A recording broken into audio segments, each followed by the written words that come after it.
তো বন্ধুরা, গতকালকে আন্দোলনে আপনাদের অনেকের সাথেই আমাদের দেখা হয়েছে। আমরা যতটা পেরেছি আপনাদের সঙ্গে কোলাবোরেট করার চেষ্টা করেছি কালকে, এবং বিভিন্ন জেলা থেকে আপনারা উপস্থিত হয়েছিলেন। কালকে আমরা দেখেছি প্রায় বীরভূম থেকে শুরু করে, মুর্শিদাবাদ থেকে শুরু করে, মেদিনীপুর, পুরুলিয়া, বাঁকুড়া, প্রত্যেকটি প্রায় জেলা থেকে আমরা কিন্তু ক্যান্ডিডেটকে কালকে দেখতে পেয়েছি। এবং সেই আন্দোলনে আপনাদের আসার জন্য সকলকে আমরা অনুরোধ করেছিলাম এবং আপনাদেরকে জানিয়েছিলাম যে এই আন্দোলনে না নামলে দাবি দেওয়া কিন্তু আদায় হবে না। এখন প্রশ্ন হচ্ছে, এই আন্দোলন কতটা সাফল্যমণ্ডিত হলো? যদি সাফল্যমণ্ডিত না হয়ে থাকে তাহলে আবারও কেন আন্দোলনের ডাক দেওয়া হচ্ছে? বিস্তারিত কি আপডেট আমরা জানবো। তো দেখুন, আন্দোলন চালাতে হবে আর কতদিন? প্রশ্ন টেট পাসদের। দীর্ঘদিনের আমাদের দাবি দেওয়া, সেই দাবি দেওয়া পূরণের জন্য গতকালকে রাজপথে নামা হয়েছিল। এবং সরকারের কানে পৌঁছে দেওয়ার উদ্দেশ্য একটাই, যে দীর্ঘদিনের যে বঞ্চনা, প্রায় 655 দিন হয়ে গেল, এখনো পর্যন্ত নোটিফিকেশন আসছে না। এই দাবি দাওয়াটাই তুলে দেওয়ার জন্য কালকে এই আন্দোলনের একটা প্রস্তুতি গ্রহণ করা হয়েছিল দীর্ঘদিন থেকে। তো ঐক্যমঞ্চের তরফে যারা রয়েছেন তারা তো অবশ্যই আপনারা জানেন যে এই দাবি দাওয়া নিয়ে তারা দীর্ঘদিন থেকে লড়াই করছেন। তবে এই দাবি দাওয়া আর কতদিন চালানো যাবে আন্দোলন? দাবি দাওয়াকে কেন্দ্র করে আন্দোলন কতদিন চালানো যাবে? আবারও গতকালকে যেটা জানা গিয়েছে, যে আবারও এই আন্দোলন যাতে স্থিমিত না হয়ে পড়ে, আগামী দিন অর্থাৎ আগামী কালকেই আবারও এপিসি ভবন ঘেরাও কিন্তু একটা কর্মসূচি গ্রহণ করা হতে চলেছে, অর্থাৎ আগামীকাল, অর্থাৎ 28 তারিখ। তো সেক্ষেত্রে যারা নিকটবর্তী জেলা রয়েছেন তারা অবশ্যই আসবেন। এবং আমাদের এই আন্দোলনকে সাফল্যমণ্ডিত করতেই হবে, কারণ আমরা জানি বাড়িতে বসে থাকলে কিন্তু এই নিয়োগ করলে নিয়োগ কিন্তু হাতে চলে আসে না। দীর্ঘ একটা সংগ্রাম, লড়াই আমরা 2014, 2017 সমস্ত ক্ষেত্রেই দেখেছি। সেটা দাবি ছিনিয়ে না আনতে পারলে এই রিক্রুটমেন্ট বা প্রসেস কোনো মতেই কিন্তু সরকার সুষ্ঠুভাবে পরিচালনা করতে চায় না। তো আমরা আজকে এই প্রতিবেদনটাতে কি রয়েছে জানবো, পাশাপাশি আপনাদেরকে জানাবো যে যারা ইন্টারভিউ প্রিপারেশন নিচ্ছেন তাদের কি করণীয়, ইন্টারভিউ নোটিফিকেশন কবে আসছে না আসছে সেটা তো এখন অনেক ব্যাপার হয়ে গিয়েছে। তো সেক্ষেত্রে এখন সরকারের সদিচ্ছার অভাব আমরা দেখতে পাচ্ছি। তো দেখবো এখানে কি রয়েছে প্রতিবেদনে। রয়েছে, দেখুন, দেখতে পাচ্ছেন যে ভাতা নয় আমরা নিয়োগ চাই, এই স্লোগান তুলে ফের বিক্ষোভ মিছিলে সামিল হলেন 2022 সালের প্রাথমিক টেট উত্তীর্ণ কয়েক হাজার চাকরি প্রার্থী। আমরা দেখেছি কালকে হিউজ ক্যান্ডিডেট কিন্তু ছিল, প্রায় কয়েক হাজার ক্যান্ডিডেট কিন্তু কালকে আমরা লক্ষ্য করেছি সেই আন্দোলনে কিন্তু সহযোদ্ধা হতে তারা কিন্তু দেখেছি কালকে। তো সেক্ষেত্রে মঙ্গলবার শিয়ালদা থেকে ধর্মতলা পর্যন্ত সেই মিছিলে যোগ দেন বিভিন্ন জেলা থেকে আসা চাকরি প্রার্থীরা।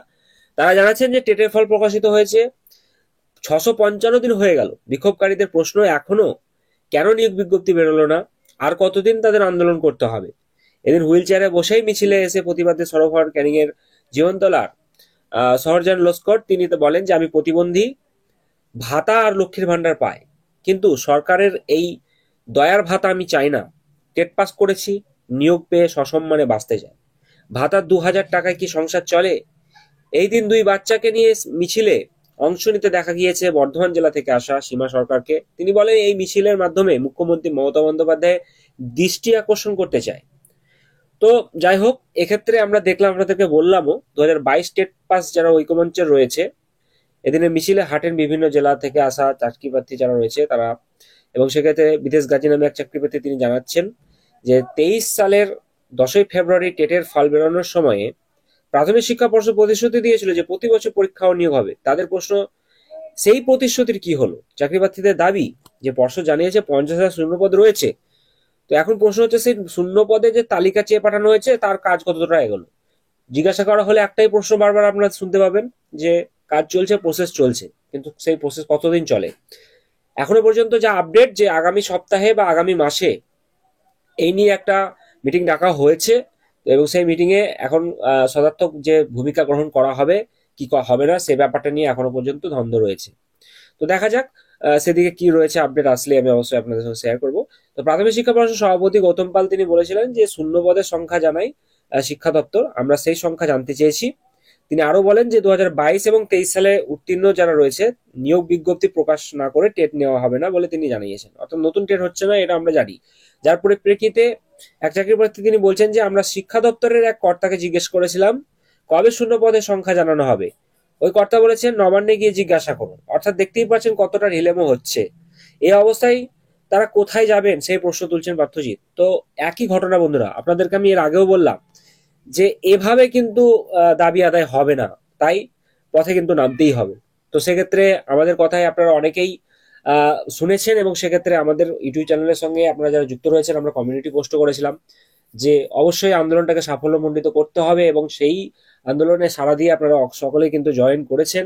এবং আগামীকালকেও যারা আশেপাশে রয়েছেন, কলকাতার আশেপাশে পার্শ্ববর্তী জেলাতে দূরের যারা রয়েছেন তারা অবশ্যই আসতে পারবেন না আমি জানি, তবে আশেপাশে যারা রয়েছেন অবশ্যই আপনারা কিন্তু আসবেন কালকে।